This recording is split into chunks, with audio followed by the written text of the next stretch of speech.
हरे कृष्ण। तो आज के सेशन में हम कवर करेंगे Bhagavad Gita as it is, chapter 9, text number 4। तो आज के श्लोक से भगवान अपने बारे में जो गुह्यतम ज्ञान है, जो बहुत ही रहस्यमय ज्ञान है, उस ज्ञान को देना यहाँ से प्रारंभ करते हैं। जैसे हमने पिछले क्लास में सुना था, टेक्स्ट नंबर 4 से प्रारंभ करते हुए भगवान इस राज विद्या या गुह्यतम ज्ञान इसे देना प्रारंभ कर रहे हैं।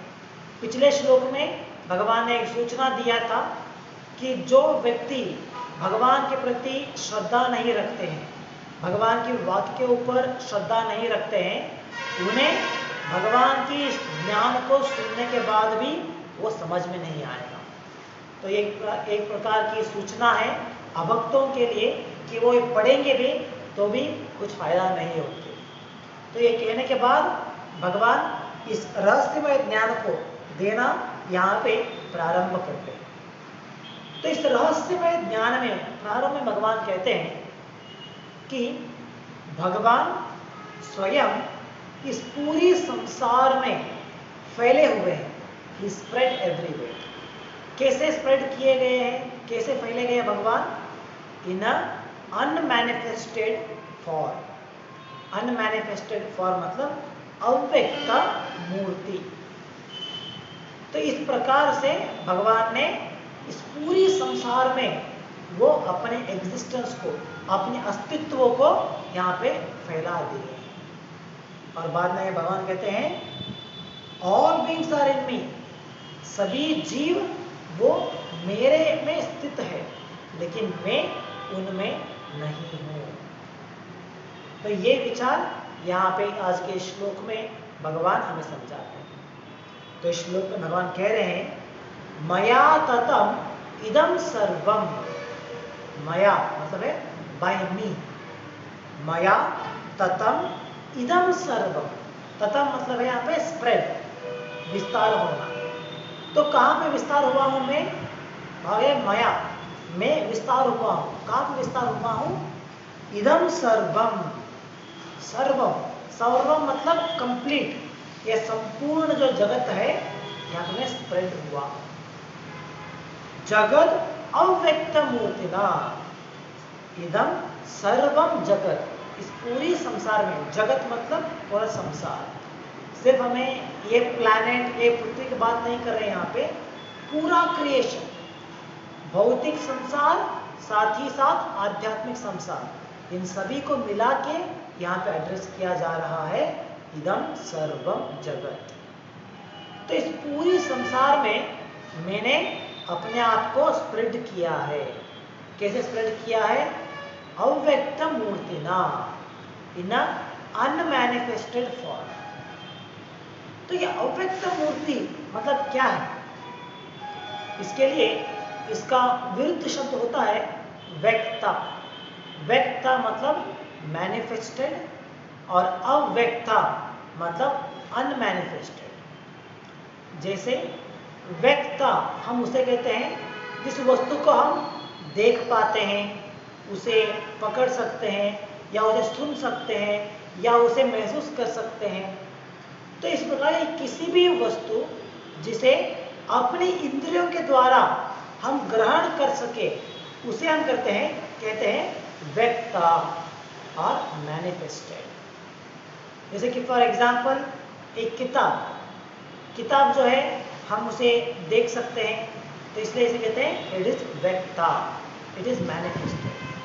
अभी जैसे हवा चलता है, तो हवा को हम देख नहीं सकते हैं, लेकिन उसे सुन सकते हैं, महसूस कर सकते हैं, तो उसे कहते हैं व्यक्ता, मैनिफेस्टेड। जैसे लाइट होती है, लाइट को भी हम लोग देख सकते हैं। तो इस प्रकार सिर्फ हमारे नेत्र के ऊपर ही आधारित नहीं है, बल्कि हमारे शरीर के किसी भी इंद्रिय के द्वारा जिसे हम ग्रहण कर सकते हैं, उसे हम कहते हैं व्यक्ता, मैनिफेस्टेड। तो हमारे जो भौतिक संसार है जहाँ पे हम लोग रहते हैं, इस संसार को कहा जाता है मैनिफेस्टेड वर्ल्ड। मतलब क्या है? ये सृष्टि रचना किया गया है जिसे हम ग्रहण कर सकते हैं। कैसे ग्रहण कर सकते हैं? जैसे इस धरती को हम लोग देख सकते हैं, इसे हम पकड़ सकते हैं, छू सकते हैं, आकाश को देख सकते हैं, हवा को सुन सकते हैं, महसूस कर सकते हैं।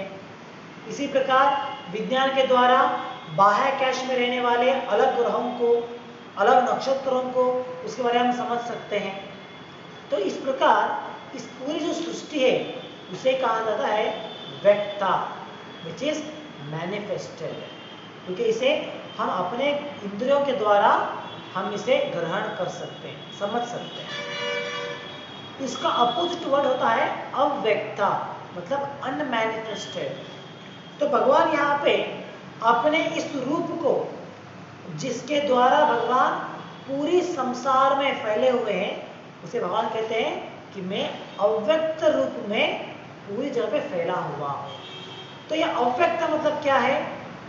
जो मैनिफेस्ट नहीं हुआ है, जिसे हम अपनी इंद्रियों के द्वारा या शरीर के द्वारा ग्रहण नहीं कर सकते, उसे कहते हैं अनमैनिफेस्टेड फॉर्म। जैसे भगवान की ये जो प्रकार है, जो भगवान यहाँ पे अपनी समझा रहे हैं कि भगवान एग्जिस्ट हुए हैं, सभी जगह पे स्प्रेड हुए हैं, तो उसे हम लोग देख नहीं पाते हैं, सुन नहीं पाते हैं, समझ नहीं पाते हैं, या उसे महसूस नहीं कर पा रहे हैं। क्यों? जो अव्यक्ता फॉर्म है, it is an unmanifested form, इसे कहते हैं अव्यक्ता। तो भगवान इस पूरी संसार में फैले हुए हैं इस रूप में, इन अनमैनिफेस्टेड फॉर्म। तो जैसे भगवान की जो निराकार रूप है, वो भी एक प्रकार का अनमैनिफेस्टेड फॉर्म में कहा जाता है, क्योंकि वहां पे सिर्फ रोशनी होता है, इज ओनली लाइट, रोशनी के अलावा और कुछ नहीं है वहां पे। भगवान उसी रोशनी के द्वारा वहां पे उपस्थित है। तो वहां पे हम भगवान के आकार को नहीं देख पाते, भगवान के शरीर को नहीं देख पाते। क्यों? क्योंकि भगवान वहां पे उपस्थित थे उस रोशनी में, इन अनमैनिफेस्टेड फॉर्म। तो इसी प्रकार भगवान कहते हैं कि भगवान पूरी संसार में फैले हुए हैं अपनी अनमैनिफेस्टेड फॉर्म के द्वारा। तो हम लोग बहुत बार सुनते हैं, शास्त्रों में कहा जाता है या उपन्यास में हम लोग सुनते हैं कि भगवान हर जगह पे है, भगवान हर जगह पे मौजूद है, ही एग्जिस्ट एट एवरी प्लेस। तो ये हम कैसे समझ सकते हैं? यही विचार इस श्लोक में कहा जा रहा है कि भगवान सभी जगह पे है। ऐसा कोई स्थान नहीं है जहां पे हम कह सकते हैं कि हाँ, यहाँ पे भगवान की उपस्थिति नहीं है। हम लोगों ने ये फेमस पास्ट टाइम सुना होगा, दासों, हमारे जो कर्नाटक में आने वाले दासों के बारे में, जो दास थे, जैसे पुरंदर दास है, कनक दास, उनके जीवन में घटे गए कुछ पास्ट टाइम्स, कुछ लीलाओं को हमने सुना है, जहाँ पे उन्हें उनके गुरु एक केला देते हैं और उन्हें सभी शिष्यों को देते हुए कहते हैं कि आपको इस केले को खाना है, लेकिन बिना किसी को दिखाए बिना। आप केले खाते हुए कोई भी नहीं देखना चाहिए, उस प्रकार से उस स्थल पर जाकर आपको खाना चाहिए। तो वहाँ पे वो सभी शिष्य क्या करते हैं? वो एक व्यक्ति जाता है, कुएं में डूब जाता है, कुएं में अंदर जाके खा के वापस बाहर आता है। दूसरा व्यक्ति भी कंबल ओढ़ के खा के बाहर आता है। तो इस प्रकार सभी लोग अलग अलग जगह पर जाके केले को खा के वापस आते हैं। लेकिन ये एक महान व्यक्ति जो पुरंदर, जैसे कहते हैं कनकदासा, तो वो वापस आते हैं केले के साथ। उनके पास, उन्होंने केला खाया नहीं। तो जब उन्हें प्रश्न पूछा जाता है कि आपने क्यों नहीं खाया, तो कहते हैं कि हर जगह भगवान मौजूद है, तो मैं कहाँ पे जा सकता हूँ जहाँ पे कोई देखे बिना मुझे खाना है। तो इस प्रकार वो उस अपनी इस पास्टन के द्वारा भी समझाते हैं कि हाँ, भगवान जो है सभी जगह पे स्प्रेड है। तो कैसे स्प्रेड है? इस अव्यक्ता फॉर्म में। जो अभक्त होते हैं वो लोग प्रश्न पूछते हैं, हाँ, अगर भगवान सभी जगह पे फैले हुए हैं तो कहाँ पे? दिखाओ मुझे, मैं देखना चाहता हूँ भगवान को। तो कभी कभी लोग चैलेंज करते हैं कि भगवान सभी जगह पे है तो मुझे दिखाओ, मैं देखना चाहता हूँ कहाँ पे है भगवान, कैसे दिखते हैं। तो इस प्रकार से लोग प्रश्न पूछते हैं। तो हमें वही बात समझना है यहाँ पे कि भगवान अपने अनमैनिफेस्टेड फॉर्म में, अव्यक्त रूप में यहाँ पे फैले हुए, और उसे उन्हें इस अव्यक्त फॉर्म को हम देख नहीं पाते या उन्हें महसूस नहीं कर पाते। सिर्फ अव्यक्त फॉर्म की बात नहीं है, बल्कि स्वयं भगवान कृष्ण को भी अगर कोई समझना चाहते हैं, देखना चाहते हैं, तो ये इतना आसान नहीं है। सभी लोगों के लिए भगवान अपने आप को मैनिफेस्ट नहीं कराते हैं। सिर्फ भगवान ही नहीं, भगवान का रूप, भगवान का नाम, भगवान की शक्तियाँ, भगवान के पैराफर्नीलिया, उनके जो आयुध होते हैं, तो ये सभी जो है भगवान हमें हमारे इंद्रियों के द्वारा हम इन्हें ग्रहण नहीं कर पाते। सिर्फ भगवान के अव्यक्त रूप को उतना ही नहीं हम ग्रहण नहीं कर पाते हैं, बल्कि भगवान के व्यक्त रूपा, भगवान का जो रूप है, उसे भी हम हमारे इन इंद्रियों के द्वारा देख नहीं पाते, समझ नहीं पाते। तो ये विचार भागवतम में कहा जाता है कि भगवान को, भगवान का name, form, past times, paraphernalia और हिज अबोर्ड, तो इन सभी चीजों को हम अपने भौतिक इंद्रियों के द्वारा देखना या ग्रहण करना पॉसिबल नहीं है। तो कोई सोच सकते हैं, अरे क्यों पॉसिबल नहीं है? अरे मेरे पास तो इतने अच्छे आंख हैं, मेरी दृष्टि इतना तेज है, मैं सब कुछ चीज़ों को देख सकता हूँ, तो मैं भगवान को क्यों नहीं देख सकता? अपने मित्र द्वारा क्यों नहीं मैं देख सकता हूँ?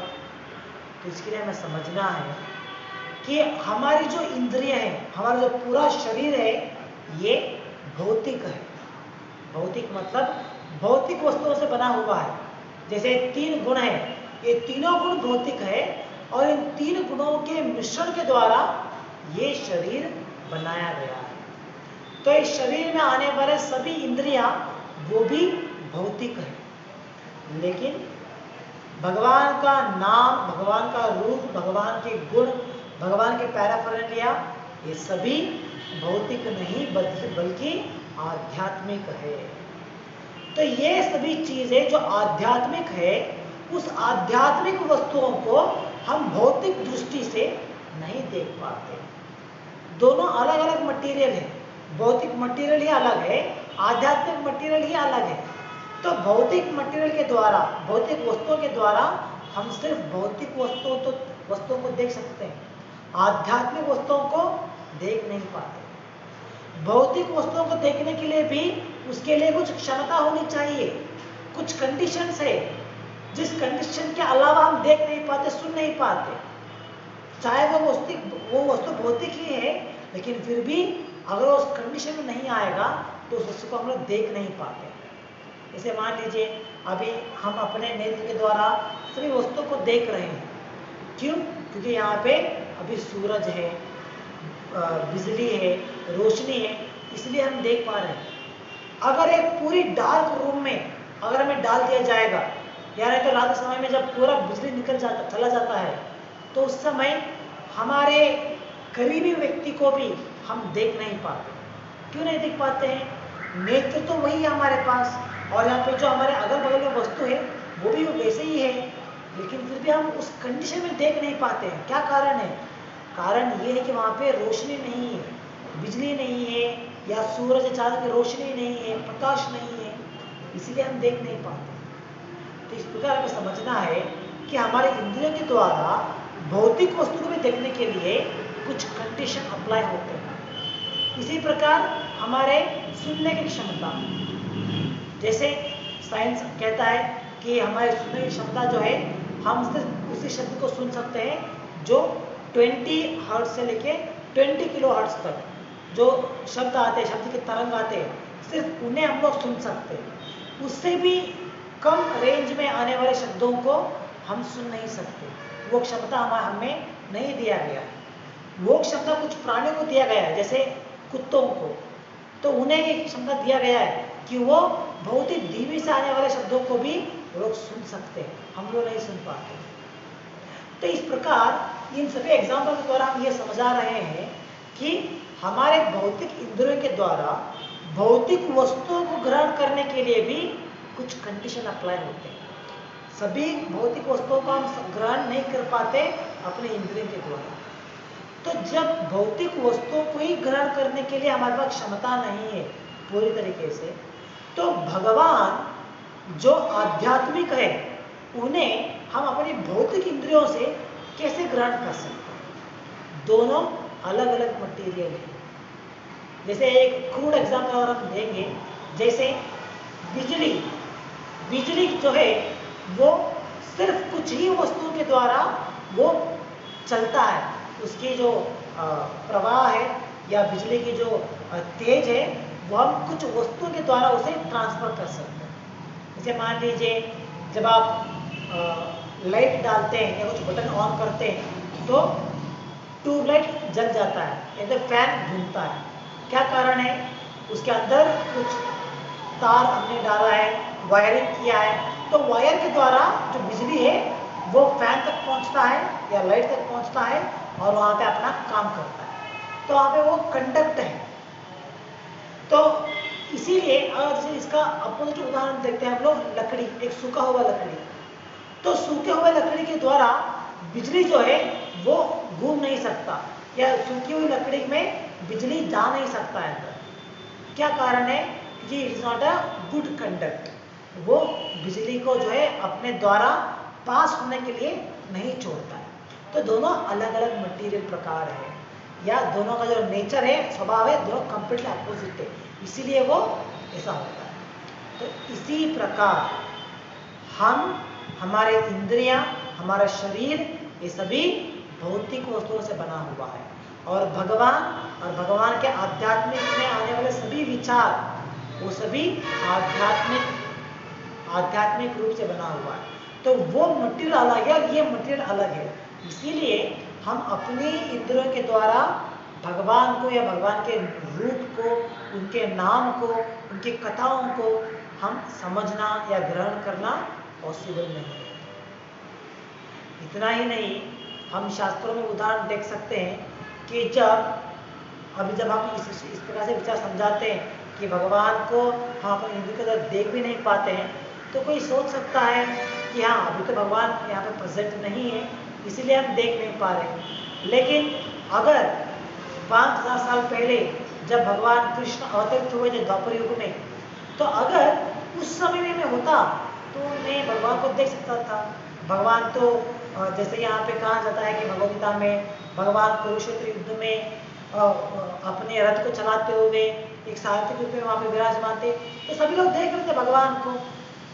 तो कोई सोच सकता है अगर मैं उस समय होता तो शायद मैं देख सकता था। तो इसके लिए हमें समझना है कि उस समय में भी जब भगवान अपने स्वरूप में यहाँ पे आए थे, उस समय में भी सिर्फ कुछ ही लोग थे जो शुद्ध भक्त समझ सकते थे कि हाँ, भगवान कृष्ण ही देवोत्तम परम पुरुष है।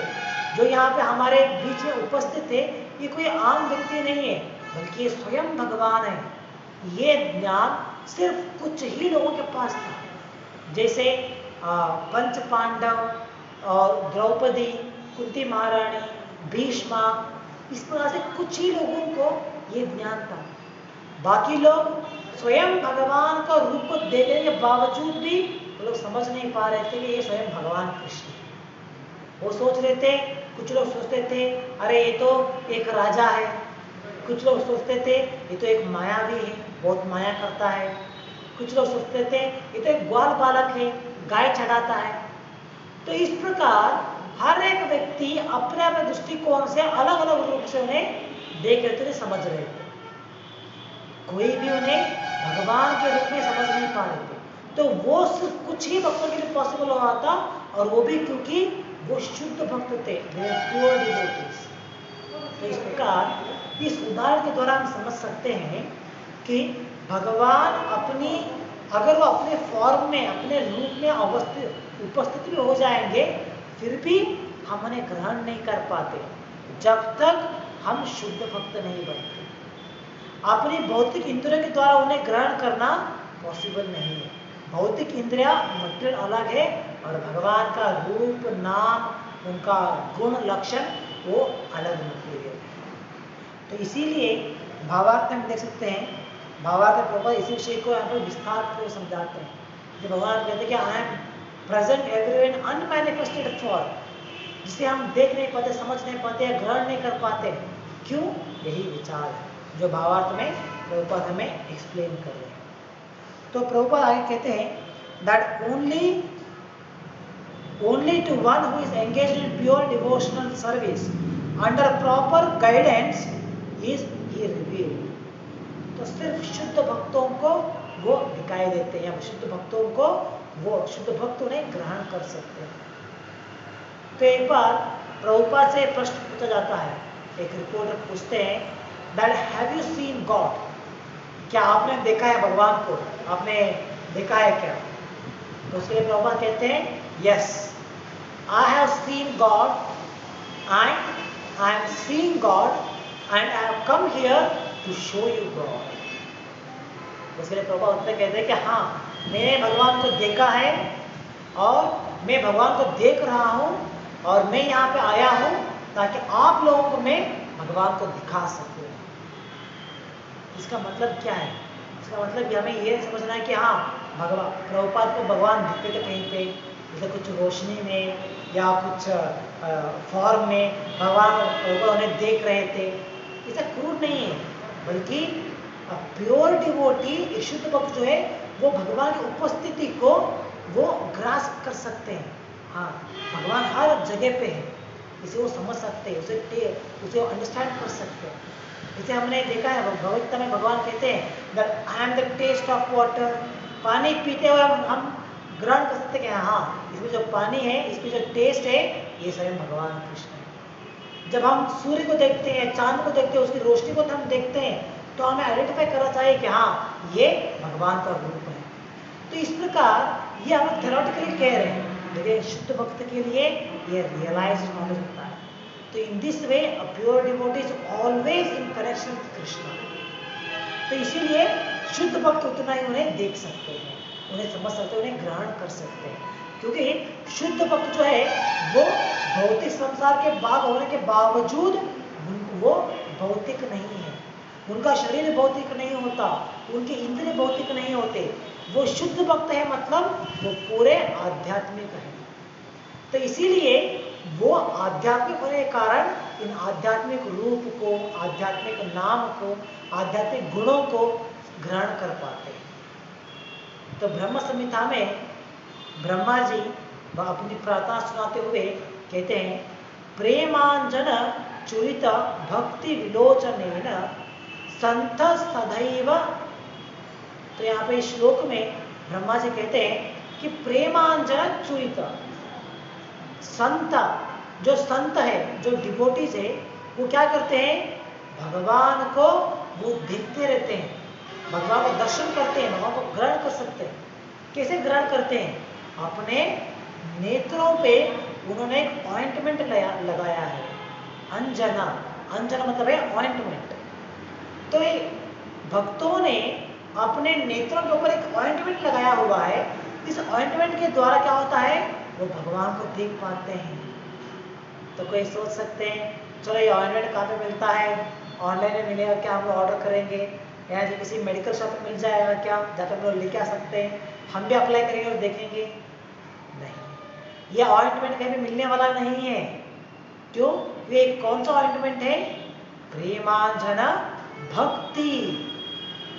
तो ये ऑइंटमेंट है लव ऑफ गॉड, भगवान के प्रति प्रेम या भक्ति की ऑइंटमेंट है ये। तो जो भक्त अपने नेत्रों को भगवान के प्रेम के द्वारा, उन्होंने अपने प्रेम को, अपने आंखों को लगाया हुआ है प्रेम से, तो उस प्रेम के कारण वो भगवान को देख सकते हैं। तो ये इस प्रकार से एक शुद्ध भक्त अपने प्रेम भरित नेत्रों के द्वारा, अपने प्रेम के कारण या भक्ति के कारण भगवान को ग्रहण कर सकते हैं। उनके अलावा अन्य कोई भी व्यक्ति अपनी भौतिक शक्ति के द्वारा, अपनी भौतिक इंद्रियों के द्वारा या भौतिक शरीर के द्वारा भगवान को ग्रहण करना पॉसिबल नहीं है। तो भगवान को हम लोग ग्रहण नहीं कर पा रहे, इसका मतलब ये नहीं कि भगवान एग्जिस्ट नहीं करते, नहीं, भगवान सभी जगह पे है, लेकिन हम उन्हें देख नहीं पा रहे, हम उन्हें ग्रहण नहीं कर पा रहे, इतना ही डिफरेंस है। तो भगवान को देखने के लिए हमें क्या चाहिए? ट्रेनिंग चाहिए, प्रेमांजना, उस प्रेम से भरित आंख चाहिए, उसे कहते हैं ट्रेनिंग। तो उसके द्वारा हम देख सकते हैं। ये प्रॉपर एग्जाम्पल करते थे, कहते थे जैसे मान लीजिए अगर आप एक गाड़ी लेके जा रहे हैं, कहीं ट्रैवल कर रहे हैं कार में, तो बीच रास्ते में आपका गाड़ी जो है खराब हो जाएगा, तो आप क्या करेंगे, आप जाएंगे, बॉनेट खोलोगे, देखते हैं कुछ क्या हुआ है, गड़बड़ हुआ है, कुछ वायरिंग का प्रॉब्लम है, क्या हुआ है, आप थोड़ा बहुत ट्राई करेंगे, नहीं फिर आपको कुछ मालूम नहीं पड़ता कि क्या हुआ है, गाड़ी क्यों चालू नहीं हो रहा, तो आप क्या करते हैं, एक मैकेनिक को बुलाते हैं। तो एक मैकेनिक आएगा, आपकी गाड़ी है, आप चला रहे थे, आपकी गाड़ी जो आपने ऑलरेडी चेक किया है, जो इंजन जो बोनेट खोल के आपने चेक किया है, वहीं पे हो जाता है, उसी बोनेट खोलता है और उसी गाड़ी को चेक करता है, और बाद में अपने कुछ इंस्ट्रूमेंट के द्वारा कुछ तो एडजस्टमेंट करता है, इसके द्वारा गाड़ी चालू हो जाता है। तो क्या कारण है, इसे क्या उसने देखा जो आपने नहीं देख पाए? तो क्या है, आइटम तो सेम है, फिर भी उसे समझ में आ गया, उसे वो एडजस्ट करने के लिए मालूम पड़ा, लेकिन हमें मालूम नहीं पड़ा। क्या कारण है? क्योंकि he is trained in that field. उस व्यक्ति को जो मैकेनिक है, उसे वहाँ पे ट्रेनिंग किया गया है कि उस व्यक्ति उस मशीन को कैसे ठीक कर सके, वहाँ पे क्या होना चाहिए, क्या नहीं होना चाहिए, क्या गलत है, या आइडेंटिफाई करने का ट्रेनिंग उन्हें दिया गया है, और उसे रेक्टिफाई करने का ट्रेनिंग उन्हें दिया गया है। तो इसी प्रकार भगवान का एग्जिस्टेंस जो है, अस्तित्व जो है, वो सभी जगह पे है, लेकिन हम देख नहीं पा रहे क्योंकि हमें वो ट्रेनिंग नहीं मिला है, हमें उस तरह का एक भक्ति में ट्रेनिंग नहीं मिला है। अगर हम भक्ति में ट्रेनिंग पाएंगे और एक शुद्ध भक्त बन जाएंगे, then we can pursue supreme lord everywhere. तो यही विचार भावार्थ में यहाँ पे प्रभुपाद हमें समझाया। और आगे प्रभुपाद कहते हैं,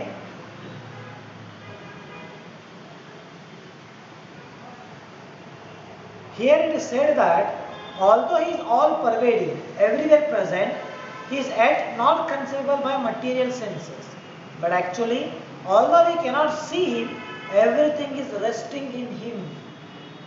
तो सभी भगवान का अस्तित्व जो है वो सभी जगह पे है, वो सभी जगह पे है, लेकिन इसके बावजूद हम अपने भौतिक इंद्रियों के द्वारा उन्हें देख नहीं पाते। लेकिन हम देख नहीं पाते, लेकिन फिर भी यहाँ पे सभी वस्तु, पूरा जो संसार है, ये भगवान के ऊपर ही निर्भर हुआ है। भगवान की शक्तियों के द्वारा ही ये सब कुछ मैनिफेस्ट हो रहा है, मैनेज किया जा रहा है भगवान के शक्तियों के द्वारा। तो इसे हम लोग देख नहीं पाते उतना है। Everything is resting on him. जैसे भागवतम में के तीसरे स्कंद में जहाँ पे सृष्टि की रचना के बारे में हमें विवरण दिया जाता है, तो वहाँ पे हम देख सकते हैं किस प्रकार भगवान की विस्तार के द्वारा सभी जो वस्तु है, सभी जो भी हम देख पाते हैं यहाँ पे, ये सभी अस्तित्व में, एग्जिस्टेंस में है भगवान के द्वारा। तो वहाँ पे ये भी उदाहरण देते हैं कि सभी प्लैनेट्स, जो भी प्लैनेट हम देखते हैं जो हवा में तैर रहे हैं, वो एक्चुअली हमारा पूरा यूनिवर्स है, वो भगवान के हुड्स, जो संकर्षणा है, जो एक सांप के रूप में, उनके हुड्स के ऊपर वो विराजमान है। तो इस प्रकार के एग्जाम्पल्स, इस प्रकार के एक्सप्लेनेशन हम भागवतम में या शास्त्रों में सुन सकते हैं। इसके द्वारा हमें समझना चाहिए कि भौतिक संसार में हर एक वस्तु भगवान के ऊपर ही निर्भर करता है। इसलिए तो कहते थे लोग, जो हमारे कुछ फेमस लोग थे, वो कहते थे that without permission of God even a grass can not move. एक पत्ता भी नहीं हिल पाता है भगवान के अनुमति के बिना। तो क्यों पॉसिबल है? Because Lord is present everywhere, हर जगह भगवान मौजूद है। तो आगे प्रभुपाद कहते हैं, as we have discussed in the 7th chapter, the entire material cosmic manifestation is only a combination of its two different energies, the superior spiritual energy and the inferior material energy. Just as the sunshine is spread all over the universe, the energy of the Lord is spread all over the creation, and everything is resting in that energy. तो यहाँ प्रभुपाद कहते हैं कि 7th chapter में ये विषय हमें already समझाया गया है कि भगवान अपने आध्यात्मिक शक्ति के द्वारा भगवान अपने आध्यात्मिक शक्ति के द्वारा उनका आध्यात्मिक संसार मैनिफेस्ट हुआ है या वो संचालित है। और इसी प्रकार भगवान की भौतिक शक्ति के द्वारा ये भौतिक संसार मैनिफेस्ट हुआ है, ये संचालित है। तो ये दोनों संसार पूरे भगवान शक्तियों के द्वारा ही संचालित हुए हैं। तो इस प्रकार हम समझ सकते हैं कि भगवान अपने शक्तियों के द्वारा वो सभी जगह पे एक्सपांडेड है। इसके लिए प्रभुपाद एक उदाहरण देते हैं सूर्य की किरणों का। जैसे सूर्य ग्रह जो हमारे पृथ्वी से इतने करोड़ों किलोमीटर दूर पे है, उसके बावजूद एक स्थान पे सूर्य होने के बावजूद अपनी रोशनी के द्वारा वो सभी जगह पे एक्सपांडेड है। जैसे अभी दिन का समय में पूरी रोशनी में फैलता है तो हम क्या कहते हैं, हाँ सूरज आ गया है। जैसे कभी कभी बच्चों को उठाने के लिए सवेरे के टाइम में बड़े उन्हें उठाते हैं ना, कहते हुए अरे सूरज इतना सर के ऊपर आ गया है फिर भी तुम सो रहे हो, उठ जाओ। इसका मतलब क्या है, सूरज थोड़ी आया हमारे सर के ऊपर, सूरज तो जहाँ पे था वहीं पे है। फिर भी सूरज जो अपनी किरणों के द्वारा अपनी शक्ति के द्वारा यहाँ पे मैनिफेस्ट हुआ, यहाँ पे सभी स्प्रेड हुआ है। अभी हम इस समय सभी वस्तुओं को देख पा रहे हैं तो उसका कारण क्या है, उसका कारण है सूर्य देवता। सूर्य के कारण से ही, उसकी जो प्रकाश है उसके कारण से ही हम सभी वस्तुओं को यहाँ पे देख पा रहे हैं। तो इस प्रकार जैसे एक सूर्य एक स्थान में होने के बावजूद अपनी शक्ति के द्वारा वो सभी जगह स्प्रेड हुआ है, इसी प्रकार भगवान आध्यात्मिक संसार में गोलोक वृंदावन धाम में होने के बावजूद अपने शक्तियों के द्वारा वो सभी जगह पे एग्जिस्ट करते हैं। वो मैनिफेस्टेड है अपने सभी जगहों पे। इसे समझने के लिए, इसे ग्रहण करने के लिए शुद्ध भक्त होना जरूरी होता है। जैसे आप लोगों ने देखा होगा कुछ साल पहले बॉलीवुड में एक मूवी आया था जहाँ पे उन्होंने भगवान की इस रूप को या टुकराते हुए बहुत सारे कमेंट्स या बहुत सारे डायलॉग्स लिखे थे भगवान के रूप को या भगवान की जो फॉर्म है उसे डिनाई करते हुए, या भगवान के एग्जिस्टेंस के ऊपर ही वहाँ पे प्रश्न उठाया जा रहा था। लेकिन हमें समझना है कि इस प्रकार कोई अभक्त होते हुए, भक्ति में ना आते हुए सिर्फ अपने लॉजिक के द्वारा, अपने बुद्धि के द्वारा समझने का प्रयास करेंगे तो कभी भगवान को समझ नहीं पाते। तो इसीलिए जो अज्ञानी होते हैं, जो अभक्त होते हैं, वो इस तरह ये प्रश्न पूछते हैं कि क्या मैं भगवान को देख सकता हूँ, अगर भगवान सभी जगह पे है तो मुझे भगवान को दिखाओ। जैसे हमने देखा है उदाहरण, जैसे हिरण्यकशिपु अपने पुत्र से पूछते हैं कि भगवान कहाँ पे है, कहाँ पे है, बोलो मैं उनका वध कर दूंगा। तो इसमें प्रश्न क्यों पूछते हैं, क्योंकि उन्हें भगवान के ऊपर श्रद्धा नहीं है, वो समझ नहीं पाते कि हाँ भगवान सभी जगह पर एग्जिस्ट करते हैं। और जब वही उनके पुत्र प्रहलाद महाराज को, वो एक शुद्ध भक्त थे, तो इसीलिए उन्हें पूरा विश्वास है कि भगवान सभी जगह पे हैं। कहाँ भी जिस वस्तु को या जिस खंबे को आप उनके पिता दिखा रहे थे, वो कह रहे थे कि हाँ इसमें भी भगवान है, उसमें भी भगवान है, सभी जगह भगवान है। तो भक्त की बात रखने के लिए ही भगवान उस खंभ से बाहर आ जाते हैं। तो इस प्रकार भगवान की उपस्थिति अपने शक्तियों के द्वारा सभी जगह पे मैनिफेस्टेड है। एक ही कारण है, एक ही हमारी कंडीशन है जिसके कारण हम उन्हें देख नहीं पाते, और वो है हम अभी शुद्ध भक्त नहीं बने। तो ये विचार यहाँ पे हम समझ सकते हैं। तो आगे भावार्थ में प्रभुपाद एक लॉजिक देते हैं। ये जो लॉजिक है एक्चुअली ये मायावादियों का लॉजिक है, जो कहते हैं कि अगर भगवान अपने शक्तियों के द्वारा सभी जगह पे एग्जिस्ट करते हैं, सभी जगह स्प्रेड हो गए हैं, तो मतलब उनका जो मूल रूप है वो नहीं रहेगा, वो ऑलरेडी एग्जिस्ट नहीं करता है। क्यों एग्जिस्ट नहीं करता है? क्योंकि वो ऑलरेडी सभी जगह पे स्प्रेड हो गया है ना। जब सभी जगह पे स्प्रेड हो गए हैं तो उनका मूल रूप में हम उन्हें देख नहीं पाते हैं। इसके लिए वो एक उदाहरण देते हैं। जैसे मान लीजिए अगर आप एक पेपर को लेंगे, एक कागज लेंगे, आप उस कागज का एक शेप होता है।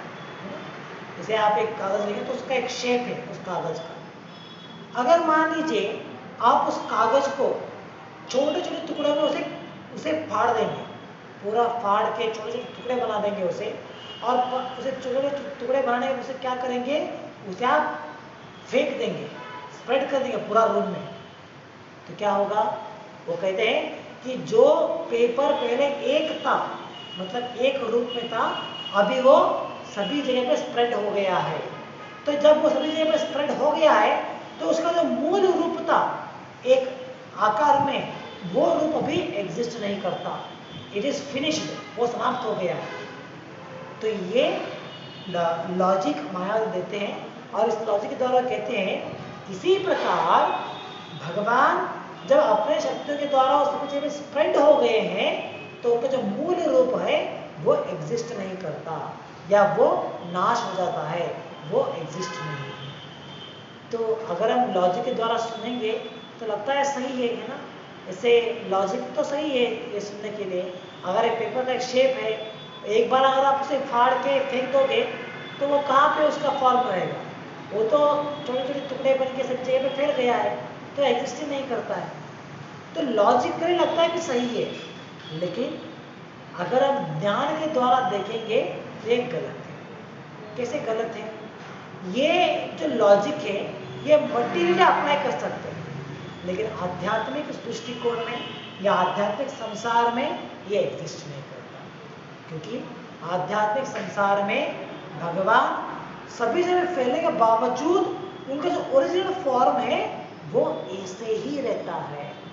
It is never annihilated. इसके लिए हमें ईशोपनिषद के एक श्लोक में हमें उदाहरण देते हैं।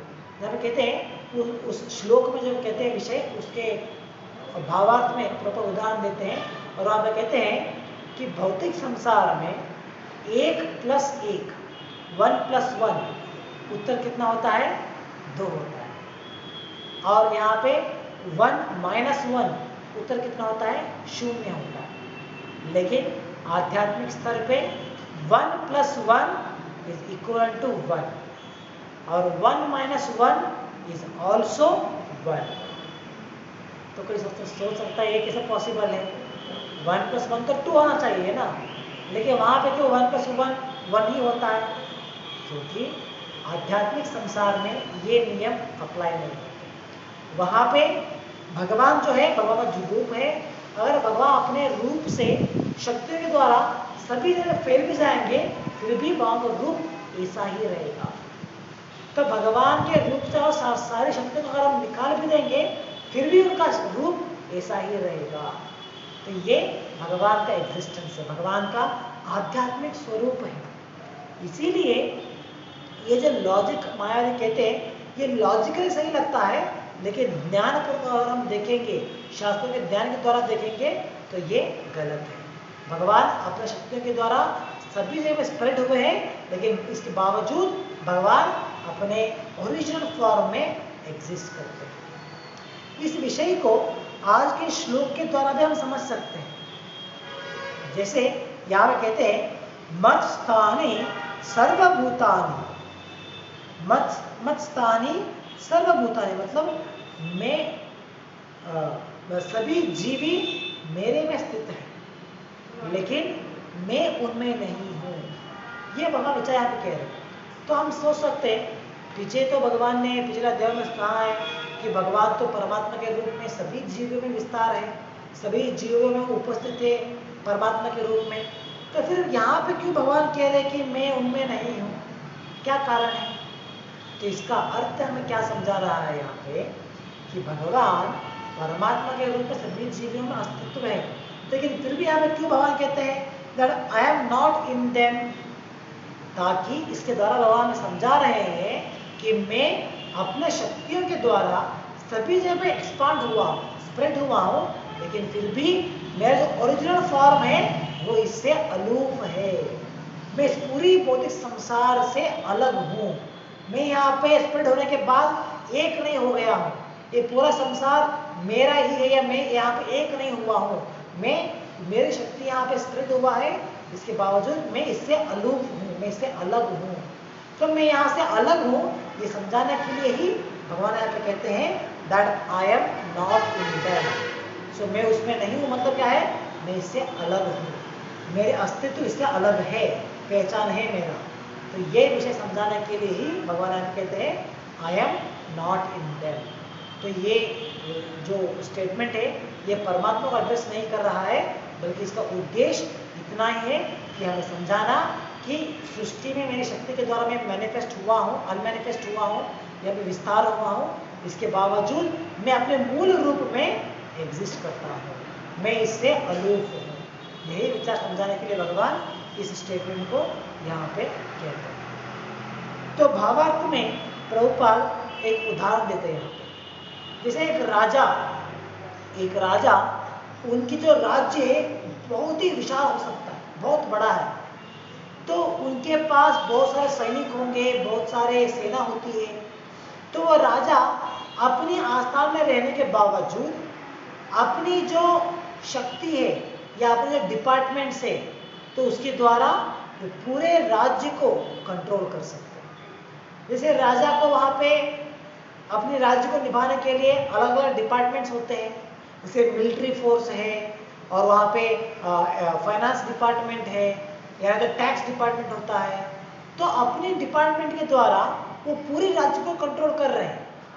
तो इसका मतलब ये नहीं है कि राजा को हर एक डिपार्टमेंट में काम करना होता है, नहीं, वहाँ पे अपॉइंटेड एजेंट्स होते हैं, उनकी शक्ति होती है, शक्ति के द्वारा वहाँ पे काम किया जाता है।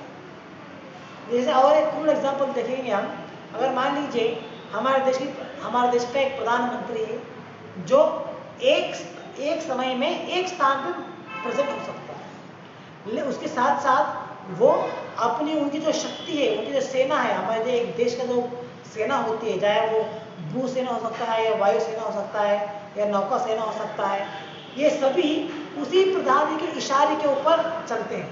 जो उनके ऑर्डर आता है उस ऑर्डर के अनुसार वो लोग काम करते हैं। तो मान लीजिए जब प्रधानी ने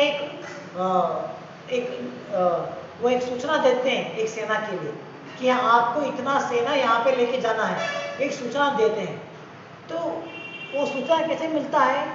अपनी शक्तियों के द्वारा, उनकी जो डिपार्टमेंट है, जो डिपार्टमेंटल हेड्स हैं, तो उनके द्वारा वो जो उनका मैसेज है वो पास ऑन होता है। तो जो वहाँ पे सेना में लोग हैं, जैसे 100 लोगों की सेना टुकड़ी है, तो वो लोग जब उन्हें न्यूज़ मिलता है कि हाँ ये ऑर्डर मिला है कि आपको यहाँ से जाके वहाँ पे जाना है, तो वो इमीडिएटली उसका पालन करते हैं। वो ये नहीं कहते कि अरे नहीं, प्रधानमंत्री डायरेक्ट हमें कहना चाहिए, अगर डायरेक्टली प्राइम मिनिस्टर में ऑर्डर देंगे तब जाके हम करेंगे, तो ये आवश्यकता नहीं है। जो ऑर्डर उनके सुपीरियर से आ रहा है, इसका मतलब है कि वो ऑर्डर प्राइम मिनिस्टर से ही आ रहा है, तो उन्हें उनसे सुनना है या उन्हें डायरेक्टली सुनना है तब जाके हम करेंगे, इसकी आवश्यकता नहीं होती। तो जो प्राइम मिनिस्टर है वो अपनी एजेंसी के द्वारा इन सभी चीज़ों को कंट्रोल कर सकते हैं। तो ये एक क्रूड एग्जाम्पल है। तो इसी प्रकार भगवान अपने शक्तियों के द्वारा इस पूरी संसार को वो संचालित कर रहे हैं। सिर्फ भौतिक संसार और आध्यात्मिक संसार, इन दोनों को कंट्रोल कर रहे हैं अपनी शक्तियों के द्वारा। तो ये एग्जाम्पल भावार्थ में प्रभुपाद हमें दे रहे हैं। तो आगे प्रभुपाद कहते हैं,